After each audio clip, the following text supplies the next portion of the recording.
여러분, 그 도봉구 창동하면 뭐가 생각이 납니까? 우리 도봉구 창동은 뭐가 유명할까요? 네? 둘리. 둘리가 유명하다. 또 어떤 분들, 또 다른 분들 계세요? 뭐가 유명할까요? 도봉구 창. 네? 예? 양말. 네. 아주 좋은 대답을 해주셨습니다. 여러분, 이 도봉구 창동이 유명한 건 양말입니다. 양말. 샘표관장도 유명했어요. 양조장. 그런데 더 유명한 거는 이 도봉구 창동에서 가장 유명한 건 양말입니다. 왜 그러냐면 이 창동 우리 동네에 양말 공장이 40개가 있습니다. 대한민국에서 생산되어지는 양말의 70%가 여기서 생산이 된다고 합니다. 어마어마한 거죠. 여러분, 양말, 그 뜻을 알고 계십니까? 여러분, 양말이라는 것이 바로 그 양말은 서양 버선이라는 뜻이죠. 개화기 이전에 우리나라 사람들이 버선을 신고 다녔는데 그 버선을 한자로 말이라고 했죠. 한자로 말이라고 했어요. 그래서 이 말이라는 한자에 서양에서 건너온 버선이다. 그래서 양말이라고 했습니다. 혹시 이 자리에 버선 신고 계신 분 계십니까? 안 계시죠? 네, 다 양발 신고 계시죠? 우리 한번 따라 하시겠습니다. 버선을 벗고 양말을 신자. 네, 그게 오늘 말씀의 핵심입니다. 버선을 벗고 양말을 신자. 우리 영생교회에도 우리 윤미옥 집사님, 김영욱 집사님 그 양말 그 사업을 하시는데 번창하시기를 주님의 이름으로 축복합니다.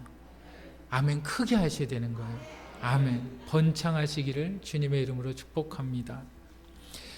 골로새 지역이, 우리가 읽은 골로새 지역이 바로 이러한 지역이었어요. 골로새 지역에서 가장 많이 생산되는 직물이 양털로 인하여서 만들어지는 옷과 우리 양말과 같은 그 직물 산업이 골로새 지역에 아주 많이 풍성하게 일어났습니다. 그런데 이 직물 사업이 너무 잘 되는 거예요. 그러니까 당연히 뭐가 만들어집니까? 일자리가 만들어지는 거예요. 그러니까 사람들이 여기저기에서 골로새 지역을 향해서 이주해 오는 거예요. 골로새 지역에 와서 이제 그들이 일자리를 찾습니다. 그들이 그곳에서 이제 삶의 터전을 만듭니다. 골로새 지역은 한마디로 이야기하면 상업적으로 굉장히 막 부흥하는 그 지역이었어요. 그러다 보니까 여기저기의 사람들이 막 모여들기 시작했어요. 그런데 모여들 때에 이들이 그냥 골로새 지역이다 라고 해서 그냥 터전을 잡고 살아가는 것이 아니라 사람이 이사를 할 때 뭐가 따라옵니까? 문화가 따라갑니다. 문명을 만드는 사람들의 행위를 문화라고 하거든요. 여러분 한번 생각해 보세요. 경상도에 사는 분이 미국으로 이민을 갔어요. 전라도에 사시는 분이 미국으로 이민을 갔어요. 뭐 경기도에 사시는 분이 미국으로 이민을 갔어요. 미국 사람들은 김치를 먹지 않아요. 그런데 뭐 경기도에 사시는 분이, 경상도에 사시는 분이, 서울에 사시는 분이 미국으로 이민을 갔어요. 그렇다고 김치 안 먹습니까? 먹지요. 경상도에서 제사 지내던 분들이, 전라도에서 제사 지내던 분들이, 서울에서 제사 지내던 분들이 미국에 갔어요. 제사를 지낼까요? 안 지낼까요? 지내지요. 그것을 문화라고 합니다. 그런데 골로새 지역에 이주해 온 사람들이 여러 타 지역에서 골로새 지역에 이주를 해와서 그들의 문화가 그들의 삶에 영향을 미치기 시작을 합니다. 그들의 제사 문화가 있었고 그들이 아프면 어떻게 해야 한다라는 것을 어려서부터 부모로부터 또한 그 부모의 전세대로부터 들려오던 그 방침들이 있어요. 삶의 습관들이 있어요. 그러니까 이 삶의 습관들이 이 타 지역에서 골로새 지역으로 이사 온 사람들로 인하여서 막 혼합되어지기 시작합니다. 문화가 막 섞이기 시작해요.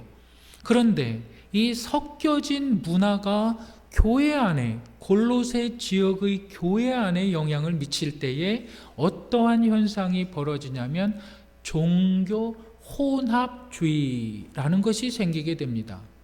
그랬을 때에 골로새 지역은, 골로새 교회는 바울이 세운 교회가 아니라 골로새 교회는 에바브로가 세웠는데, 에바브로라는 집사가 세웠는데 그 바울로부터 구원함을 받은, 복음을 듣고 구원함을 받은 에바브라라는 집사가 그 골로새 교회를 세웠어요. 그런데 여러 사람들이 골로새 지역에 와서 골로새 교회에 등록을 해서 신앙생활을 하려고 하니까 경상도에서 온 사람도 있고 전라도에서 온 사람도 있고 일본에서 온 사람도 있고 로마에서 온 사람도 있고 터키에서 온 사람도 있고 예루살렘에서 온 사람도 있고 수많은 사람들이 골로새 교회 안에 들어와서 자기들의 신앙을 얘기하는 거예요. 자기들의 삶의 방법대로 예배드리기를 원한다 이렇게 말하는 거예요. 자기들이 생활한 방법대로 내가 이렇게 나는 기도하기를 원한다. 그랬을 때 발생한 문제가 종교 혼합주의. 그러니까 골로새 교회 사람들은 막 어지러운 거예요. 막 답답한 거예요. 예수님이 진리인데, 하나님이 진리인데 교회에 다니면서도 하나님이 진리가 아니에요. 그러면서 예배를 드려요.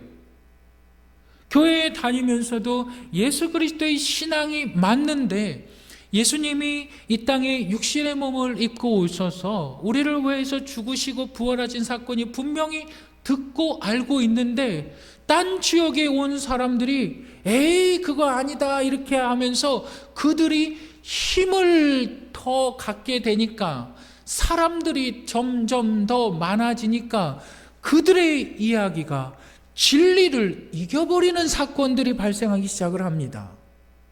그랬을 때에 사도 바울이 골로새 교회를 향하여서 골로새 교인들을 향하여서 편지를 쓴 것이 골로새서입니다. 그랬을 때에 이 골로새서가 담당하고 골로새서가 이야기하고 있는 것이 뭐냐면 바로 예수 그리스도가 누구시냐 그리고 성도가 무엇이냐 바로 그것을 가르쳐주고 있습니다. 오늘 저와 함께 나눌 말씀의 제목은 여러분 따라 하시겠습니다. 성도가 되기 위해서 힘쓰자. 네, 성도가 되기 위해서 힘쓰자. 그러기 위해서 우리가 기억해야만 하는 첫 번째가 있는데 그것이 하나님께서 부르셨다라는 거예요. 누가? 하나님께서 누구를? 우리를 부르셨다. 그렇다면 뭐가 나올까요? 왜 부르셨느냐가 나오겠죠. 여러분 우리 골로새서 1장 1절을 다 같이 한번 읽어보겠습니다. 1장 1절 다 같이 읽어보겠습니다. 시작.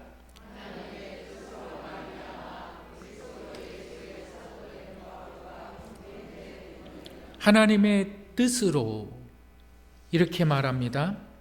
하나님의 뜻으로 부르심을 받은 하나님의 뜻으로 말미암아 사도된 여러분 사도란 말이 뭘까요?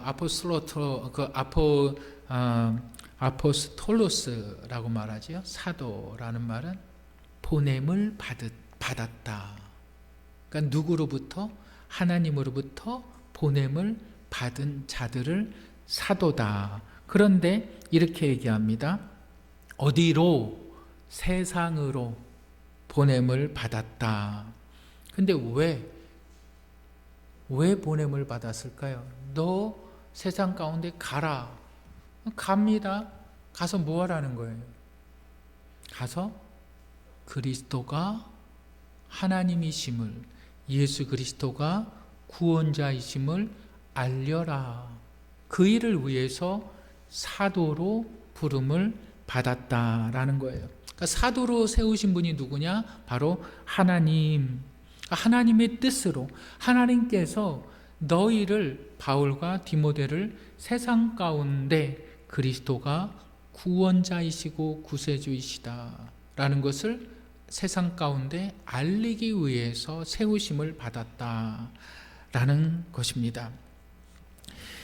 여러분 한번 생각해 보시기 바랍니다. 예수 그리스도를 믿는 성도라는 말은 구별됐다라는 말이거든요. 그러니까 하나님께서 우리를 구원하셔서 세상 사람들 중에서 구별해 주셨다라는 말이 성도입니다. 그렇다면 왜 우리를 구원해 주셨을까? 바로 예수가 그리스도임을 너의 삶을 통해서 증거하고 나타내기 위해서. 그런데 문제는 이거예요. 내 삶에 예수가 증거가 안 돼요. 문제는 이거예요. 내 삶에 하나님의 은혜가 나타나질 않아요. 왜 그럴까요? 그것이 바로 골로새 교회의 문제였던 거예요. 이건 다만 골로새 교회의 문제가 아니라 바로 우리 영생교회의 문제가 되기도 했던 거예요. 왜 그럴까요? 종교 혼합주의. 경상도에서 서울로 올라온 사람들이 그냥 서울에 올라와서 서울 사람들처럼 생활하지 않아요. 경상도 사투리 쓰면서 서울 사람들과 친해져요. 전라도에서 올라온 사람들이 서울에 살면서 서울 사람들과 그냥 살아가지 않아요. 전라도 사투리 써요. 충청도에서 올라와서 서울 사는 사람들이 충청도 사투리 써요. 경기도에서, 이북에서 서울로 내려온 사람들이 이북의 사투리 말 써요. 다 서울 살면서 그들의 문화가 막 섞여져요. 그런데 그 문화를, 섞여진 문화를 통해서 가장 크게 드러나는 자가 있어요. 그가 누굴까요? 바로 무당이에요. 여러분, 종교 혼합주의를 다른 말로 얘기하면 샤머니즘이라고 말을 하거든요. 샤먼이라는 말이 무당이라는 소리예요.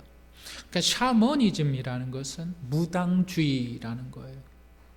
근데 우리 한국의 크리스찬들에 있어서 가장 큰 신앙의 걸림돌이 바로 이 샤머니즘이에요. 무당 신앙이에요. 여러분, 이 무당은 어떠한 일들을 하냐면 영매의 역할을 합니다. 죽은 자들이 억울하게 죽으면 원혼을 떠돈다는 거예요. 구천을 헤맨다는 거예요. 그리고 이 영혼에 대해서 정성을 다해서 그들의 원한을 풀어줘야 된다는 거예요. 또 이 조상들의 묘를 잘못 쓰면, 조상들 제사를 잘못 지내면 내 삶에 불행한 일들이 생긴다는 거예요. 죄가 낀다는 거예요. 정말 조상들을 정말 기억하고 내가 조상들의 그 은혜를 입어서 조상들을 기념하는 것이 아니에요. 현실에 있어서 내 현실이 잘 되기 위해서 조상들을 내 현실에 이용을 하는 거예요. 샤머니즘이라는 것은 현실주의예요. 내가 죽어서 어떻게 되든지 상관이 없어요.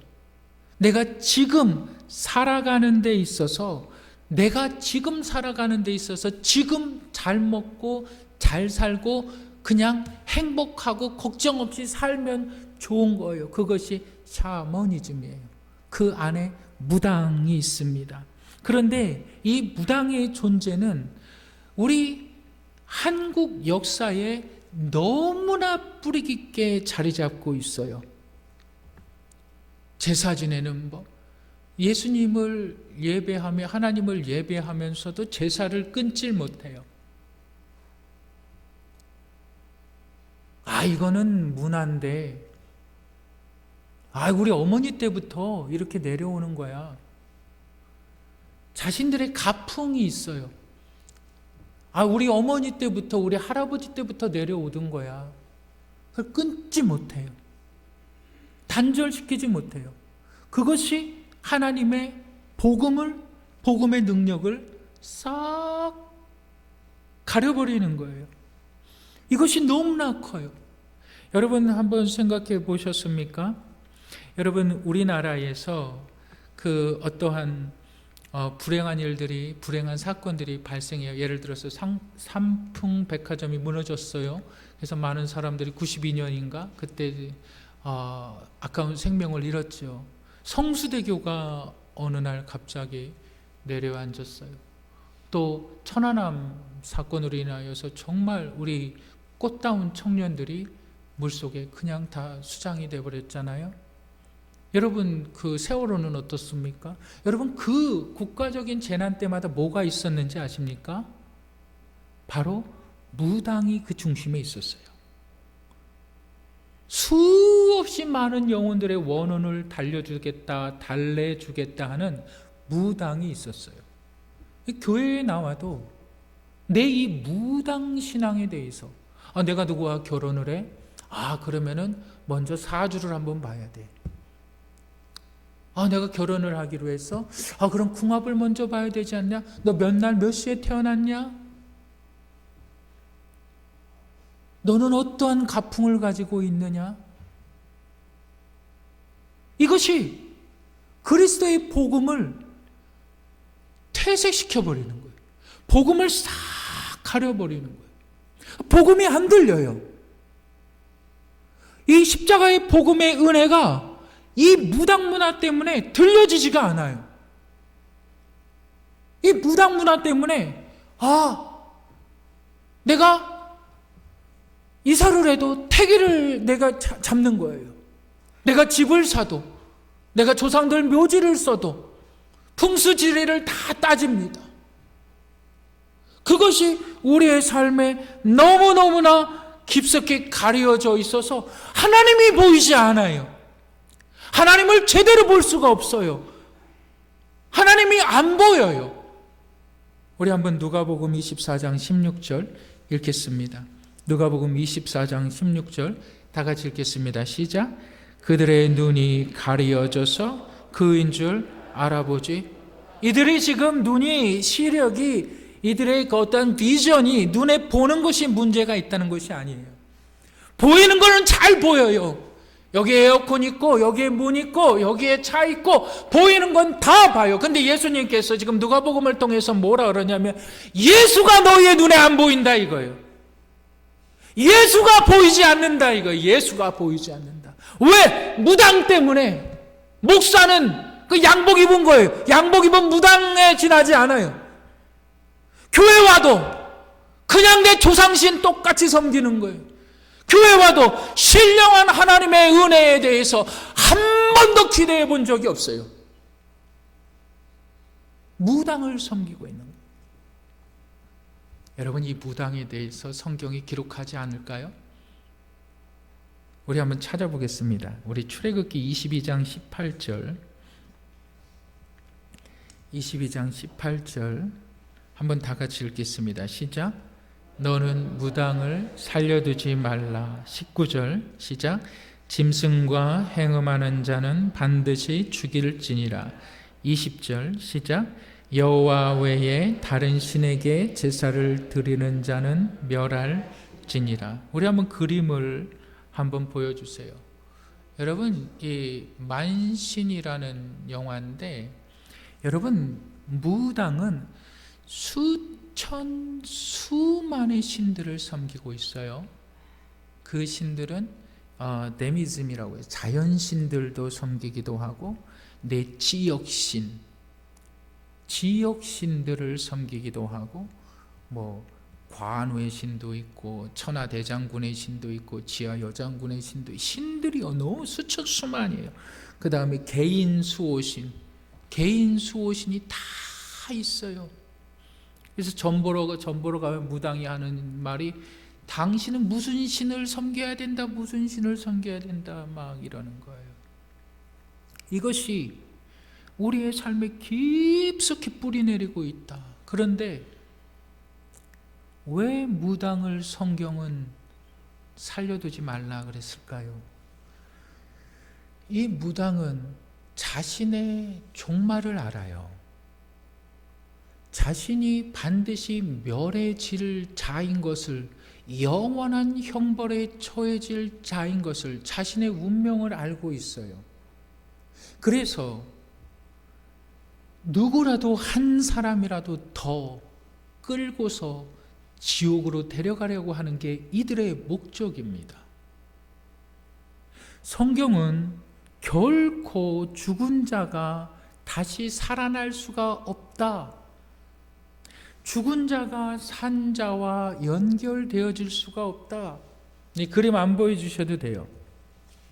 성경에 보면 죽은 자가 살아서 예수 그리스도 제외하고 나타났던 것은 딱 한 군데가 있어요. 사무엘상 26장 6절에 보면 사울 왕이 전쟁에 있어서 두려우니까 죽은 사무엘을 불러내요. 그랬을 때에 사무엘이 영이 와서 사울과 얘기를 해요. 그때 신접한 무당이 사울 왕에게 사무엘의 영을 불러내서 전쟁을 해라 이렇게 말을 하는 사건이 기록되어져 있어요. 그런데 전쟁의 결과는 어땠습니까? 완전히 떼죽음이었어요. 그런데 그 무당이 불러냈던 영은 사무엘의 영이 아니라 악한 마귀가, 악한 영이 사무엘의 모습으로 변장을 한 거예요. 여러분들이 무당에게 전 보러 갈 때 혹시라도 그런 적이 있었습니까? 우리 성도들은 그러면 안 되는 거죠. 근데 혹시라도 무당에게 전 보러 왔을 때, 당신 정말 당신 과거에 뭐 어땠지? 당신 어머니는 어땠지? 당신 아버지는 어땠지? 마귀는 그걸 너무 잘 안다고요. 악한 영들은 그걸 너무나 잘 안다고요. 그래서 여러분들의 믿음을 속이는 거예요. 한 사람이라도 더 지옥에 끌고 가려고, 한 사람이라도 더 복음의 능력에서 눈을 가리우기 위해서. 이 무당 신앙이 너무나도 우리 삶에 뿌리 깊게 내려 있어서 우리의 눈이 가려워져서 복음을 똑바로 보지 못해요. 예수 그리스도의 복음을 똑바로 듣지 못하고 똑바로 판단하지 못해요. 예수도 그냥 신 중에 하나 아닐까? 예수가 누굴까? 아니요, 교회 나와서 예배 드리는데 정말 기도하는데 그 기도의 내용과 그 예배의 중심은 무당신앙과 다르잖아요. 그 기도의 내용은 이거예요. 내 자식 잘 되게 해주세요. 기도의 내용은 이거예요. 나 사업 잘 되게 해주세요. 나 돈 많이 벌게 해주세요. 그 기도의 내용은 내가 떵떵거리고 살게 해주세요. 그거예요. 그게 무당신앙이라고요. 그것이 눈이 가리워져 있다고요. 물론 하나님께서 우리의 삶을 지켜주시고 보호해 주신다는 것은 성경이 기록한 것이고 우리에게 보장된 하나님의 은혜입니다. 그런데 성경은 모든 창세기부터 계시록까지 성경에 얘기하고 있는 것은 주의 날을 기다리라는 거예요. 주님께서 회복하신다라는 거예요. 영원한 하늘의 소망이 너희 가운데 있다는 거예요. 너희가 죄인이라는 거예요. 너희의 죄악을 예수 그리스도께서 담당하셨다. 그것을 믿으라는 거예요. 근데 믿어지지가 않아요. 왜? 무당 때문에. 믿어지지가 않아요. 그러면서 우리 가운데 이렇게 얘기해요.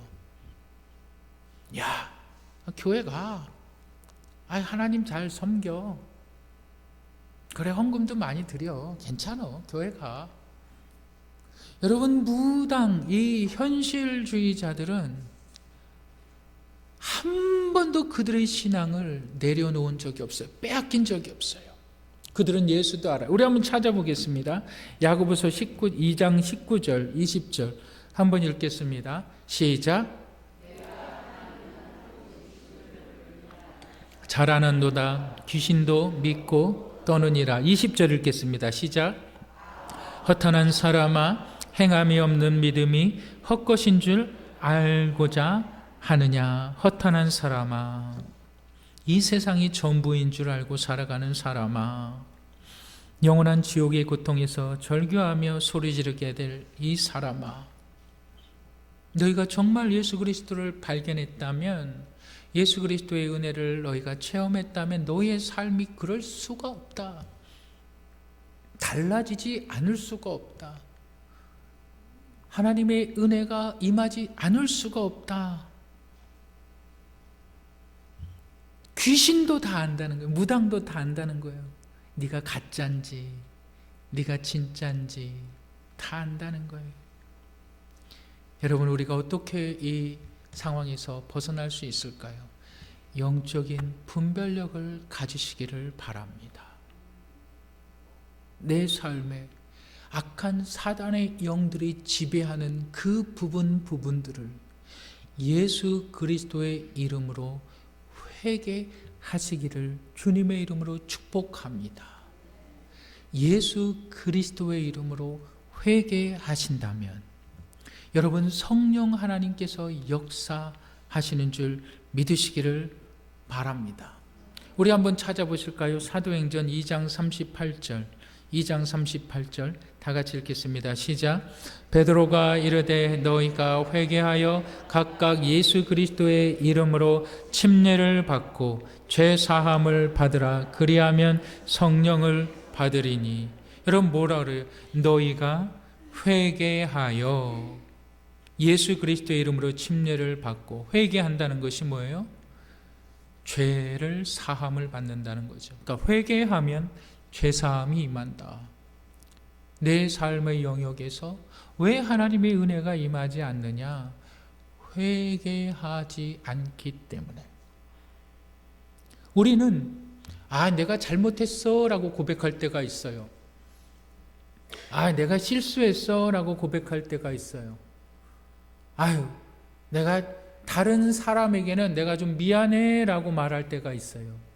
그런데 하나님 앞에는 회개하지 않아요. 회개는 구원받은 성도들의 영적인 특권이자 축복입니다. 하나님 앞에 나와서 내 삶의 모든 잘못된 부분들과 하나님의 은혜를 가렸던 부분들을 쏟아 놓은다면, 회개한다면 하나님께서 더 이상 그 죄를 묻지 않는데, 우리는 내 스스로는 뉘우치면서 내 스스로는 잘못했다고 인정하면서도 하나님 앞에 나오지는 않아요. 그게 복음을 보지 못하게 한다는 거예요. 당신 하나님의 은혜를 받았습니까? 하나님의 은혜를 체험했습니까? 그 전에 첫 번째 문제는 그거예요. 당신 하나님께 회개했습니까? 성도의 특권은 하나님 앞에 나와서 회개할 때 하나님의 은혜를 체험하는. 참 요즘 제가 그러한 것을 느껴요.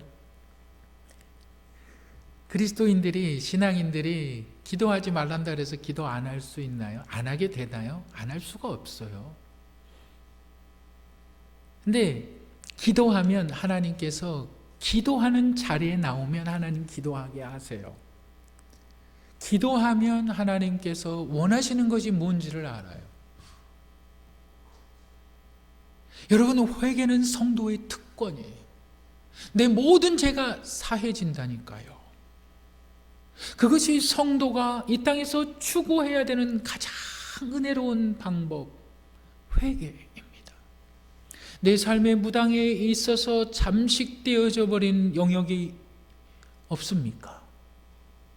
내 신앙이 무당신앙을 따라가고 있지는 않습니까?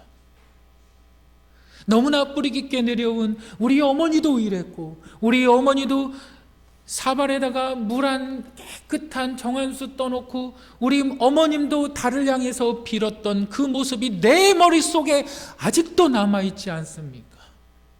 내 할머니가 성황당에 가서 내 자녀들을 위해서 기도했던 그 모습이 아직도 내 머릿속에 남아있지 않습니까?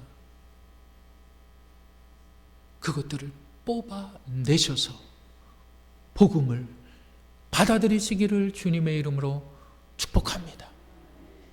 두 번째로 우리가 성도가 되기 위해서 힘써야 하는 것이 있는데 따라 하시겠습니다. 은혜와 평강을 누리자. 네, 우리 골로새서 1장 2절 한번 읽어보겠습니다. 골로새서 1장 2절 다 같이 읽겠습니다. 시작. 신실한 형제들에게 편지하노니 우리 아버지 하나님으로부터 은혜와 평강이 너희에게 있을지어다. 사도 바울이 디모데와 이제 골로새 교인들을 향해서 너희 믿음의 형제들, 자꾸 너희들 혼돈에 빠지지 마. 너희들이 정말 하나님의 사람들이라면 너희들은 하나님의 은혜를 받은 자이고 은혜를 받은 자에게 하나님의 평강이 있을 거야. 너희는 은혜와 평강을 받은 자들이다. 여러분, 은혜를 카리스라고 말하거든요. 그 영어로는 그레이스라고 말하는데 은혜가 뭘까요? 은혜. 받을 조건이 없는 자에게 주어지는 선물을 은혜라고 말합니다. 좀 더 쉽게 여러분들에게 말씀을 드립니다. 아주 외모가 눈부실 정도로 아름다운 20대 꽃다운 처녀가 있습니다. 가문이 정말 훌륭해요. 아버지, 어머니도 성품이 정말 훌륭해요. 또 지적 수준은 어느 정도냐면 정말 최고의 대학을 나왔어요. 최고의 지적 수준을 가지고 있는데 그 모습은 너무나 아름다워요. 그 성품은 또 어디 하나 흠잡을 데가 없어요. 보기에도 아까울 정도로 막 얼굴에서 빛이 나요. 목소리는 또 어떤가 하면은 은쟁반에 굴러가는 옥구슬처럼 그냥 아주 그냥 상냥하고 부드럽고 그런 목소리를 내는, 어디 하나 단점이라고 찾아볼 수 없는 여인이 있었어요. 근데 이 여인이 결혼을 합니다. 야, 누구랑 결혼을 할까?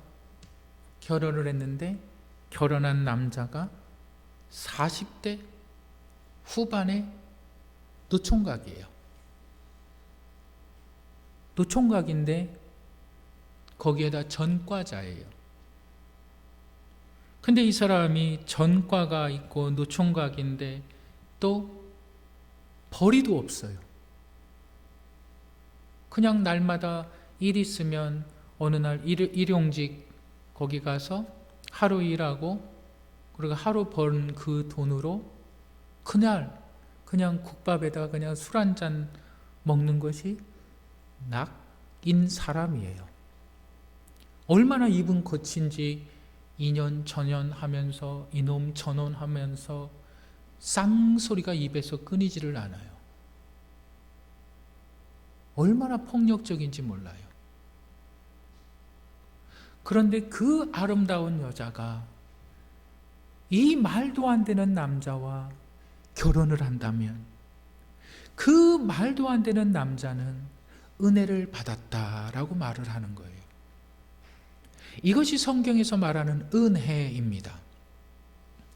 예수 그리스도께서 말도 안 되는 고귀하신 예수 그리스도께서 말도 안 되는 죄인들을 향하여서 이 땅에 육신의 몸을 입고 오셔서 죄인들을 위하여서, 이 전과자들을 위하여서, 이 쌍욕해대는 사람들을 위하여서 그 자신을 내어주신 거예요. 그는 죽으셨을 뿐만이 아니라 그가 죽으실 때 당했던 모든 고난과 모든 아픔과 조롱을 다 당하셨습니다. 그러나 그는 그 예수 그리스도는 죄인들을 향하여서 뭐라고 말씀하셨냐면 아버지여 저들의 죄를 용서해 주시옵소서. 저들은 저들이 하는 짓을 알지 못하나이다. 그리고 자신의 생명을 내어주신 거예요. 이것을 깨달은 자들을 은혜 받았다라고 말을 하는 거예요. 우리 한번 찾아보겠습니다. 에베소서 2장 8절 다 같이 한번 읽어보겠습니다. 시작. 너희가 그 은혜에 의하여 믿음으로 말미암아 구원을 받았으니 이것이 너희에게 난 것이 아니요 하나님의 선물이라. 너희가 받을 만한 조건이 있어서, 너희가 받을 만한 어떠한 행위가 있어서 너희에게 이 하나님의 선물이 주어진 것이 아니라, 너희가 그 은혜, 예수 그리스도의 은혜를 깨달은 것은 이 자체가 하나님께서 준비하신, 너희 죄인들을 향하여 준비하신 하나님의 선물이다. 이 은혜가 믿는 너희들에게 있다. 이 은혜가 너희에게 있다. 이 은혜로 너희의 삶을 살아가라라는 말이에요. 이 은혜가 우리의 삶을 주장해 나가야 된다는 것입니다. 이 은혜가 왜 우리의 삶에, 이 하나님의 놀라운 은혜가 왜 나타나지 않을까요? 무당 때문에 그렇다는 거예요. 왜 이 하나님의 은혜가 우리의 삶 가운데 나타나지 않을까요? 성경은 그것을 정확하게 뭐라고 얘기하냐면, 너희가 세상 풍속을 쫓음으로 말미암아 복음의 눈이 가리워져 있다라고 말하는 거예요. 세상 풍속, 우리 할머니 때부터 내려오던 그 풍속, 조상들을 섬기는 그 풍속 때문에 복음이 가리워져 있다. 여러분, 어떻게 우리가 복음의 능력을 회복할 수가 있습니까? 회개함으로 내 죄에 대해서 진지하게 하나님 앞에 나와서 하나님 앞에 고백하시기 바랍니다. 나의 죄악에 대해서 하나님 앞에 나와서, 우리 한번 이사야서 1장 18절 다 같이 한번 읽겠습니다. 이사야서 1장 18절 읽겠습니다. 시작. 여호와께서 말씀하시되 오라, 우리가 서로 변론하자. 너희의 죄가 주홍 같을지라도 눈과 같이 희어질 것이요 진흥같이 붉을지라도 양털같이 희게 되리라. 회개하는 자들에게 하나님께서 죄를 묻지 않으신다. 근데 회개하지 아니하면 그 죄악이 계속 우리 발목 붙잡고 늘어져요. 너 그랬잖아. 회개하면 더 이상 하나님께서 십자가의 은혜로 죄를 묻지 않는데, 회개 안 하면 그것이 내 안에 죄가 올무가 되는 거예요. 그 올무가 끊임없이 나를 잡아당기는 거예요. 회개할 때에 어떠한 역사가 임하냐? 에이레네 평강이 임한다. 평강을 히브리 말로 뭐라 그러냐면 샬롬이라고 말하거든요. 이 샬롬이라는 뜻이 뭐냐면 전쟁도 없고 그냥 평화로운, 아주 그냥 호숫가에 잔잔한 그런 평화로움을 평강이라고 말하지 않습니다. 평강은 어떠한 뜻이냐면, 이제 아들이 장성을 해요. 그리고 아버지가 이제 얼마 만에 여비를 이렇게 만들어서 그 아들에게 주어주면서 이제 아들이 타지를 가서 생활을 하게 됩니다. 그랬을 때 아들이 떠나게 되는 아들을 향하여서 아버지가 샬롬, 평강하라, 이 말이 뭐냐면, 어떠한 어려움이 와도 하나님께서 너와 함께 하시니까 흔들리지 말라, 이 말이에요. 이게 평강이에요. 예수 그리스도의 십자가의 복음을 깨닫는 자들은 흔들리지 말라, 이거예요. 삶을 예배하는 데 있어서 흔들리지 말라, 이 말이에요. 어떠한 시련과 아픔이 와도 하나님을 예배하는 데 있어서 흔들리지 말라라는 말이에요. 그게 샬롬이에요. 지금 사도 바울이 고린도 교회, 골로새 교회를 향하여서 은혜와 예수 그리스도의 은혜가 너희를 붙잡고 그 은혜를 너희가 깨달았다면 너희의 삶에 샬롬, 에이레네 평강이 임할 것이다. 흔들리지 말아라. 교회 안에 무당들이 있어도 흔들리지 말아라. 교회 안에 잡신들이 있어도 흔들리지 말아라. 하나님을 예배하는 것은 우리가 구원받는 것이 아니라 우리 각자가 구원받는 것이다. 흔들리지 말아라. 샬롬이라는 것. 여러분, 성도가 되기 위해서 힘쓴다면 하나님의 은혜는 늘 나의 삶 가운데 부어질 것이고, 하나님은 우리의 삶을 통해서 흔들리지 않는 우리의 신앙을 통해서 어느 때든지 예배를 받으신다는 이 사실을 믿으시기를 주님의 이름으로 축복합니다.